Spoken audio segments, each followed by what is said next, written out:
Միացյալ Նահանգներում նախագահական ընտրությունների ավարտից հաշված ժամեր անց երկրի ամենաազդեցիկ հայկական կառույցները Վաշինգտոնի հայդատի գրասենյակն ու Ամերիկայի հայկական համագումարը շնորհավորանքներ են հղում ընտրված նախագահ Դոնալդ Թրամփին։ Իր հաղթական ճառում Դոնալդ Թրամփն ազգային միասնության կոչ հնչեցրեց, դա ճիշտ եւ ողջունելի քայլ էր, նշում են Ամերիկայի հայկական համագումարի համանախագահներ Էնթոնի Բարսամյանն ու Վան Գրիգորյանը, հավելելով. ընտրարշավի ընթացքում Դոնալդ Թրամփը մատնանշում էր Թուրքիայի կապերը իսլամական պետություն խմբավորման հետ, ինչպես նաև Թուրքիայում ավտորիտար կարգերի ամրապնդման փաստը։ Թրամփը պետք է հաշվի առնի նաև Ադրբեջանում իրադրության կտրուկ վատթարացումն ու այդ պետության կապերը իսլամական պետության հետ։ Երկու երկրներն էլ սպառնալիք են հանդիսանում տարածաշրջանային անվտանգության համար, նշում են հայկական համագումարի ղեկավարները։ Վաշինգտոնի հայդատի գրասենյակի գործադիր տնօրեն Արամ Համբարյանի հայտարարության մեջ էլ կարդում ենք. շնորհավորում ենք Դոնալդ Թրամփին ընտրություններում տարած հաղթանակի առթիվ, ինչպես նաև արժանին ենք մատուցում Հիլարի Քլինտոնին համառ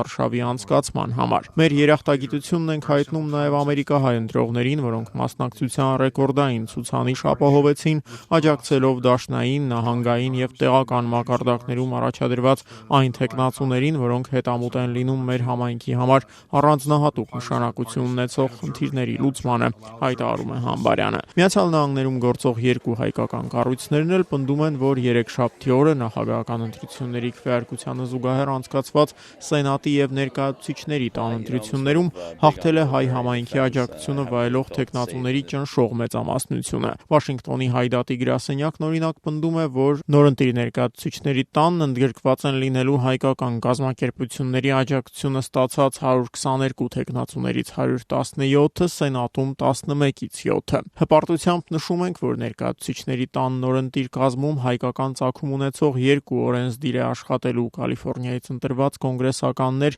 Ջեքի Սփայերն ու Աննա Էշյուն, հայտարարել է Ամերիկայի հայկական համագումարի գործադիր տնօրեն Բրայան Արդունին։ Մոր կողմից հայկական արմատներ ունեցող դեմոկրատ Ջեքի Սփայերը վերընտրվել է Սան Ֆրանցիսկոյի հարավային արվարձաններն ընդգրկող 14-րդ ընտրատարածքում։ Հայասորական ծագում ունեցող դեմոկրատական կուսակցության ներկայացուցիչ Աննա Էշյուն քվեների մեծամասնությունն է ստացել այսպես կոչված Սիլիկոնային հովտի ոչ պաշտոնական կենտրոն համարվող Պալո Ալտո քաղաքն ու Սթենֆորդի համալսարանական համալիրն ընդգրկող 18-րդ ընտրատարածքում։ Վաշինգտոնի հայդատի գրասենյակի պնդմամբ, թե Սփայերը եւ թե Էշյուն ընտրություններում բավական վստահ հաղթանակ են արձանագրել։ Նույնը չես ասի Նևադայում առաջադրված հայազգի թեկնածու Դենի Թարխանյանի մասին։ Հանրապետական կուսակցությունը ներկայացնող Թարխանյանը Լաս Վեգասից հարավ ընկած շրջաններն ընդգրկող 3-րդ ընտրատարածքում մոտ 1%-ով զիջել է դեմոկրատ Ջեքի Ռոզենին։ 55-ամյա Թարխանյանի համար ի դեպ սրանք թվով 5-րդ անհաջող ընտրություններն էին։ 2004-ին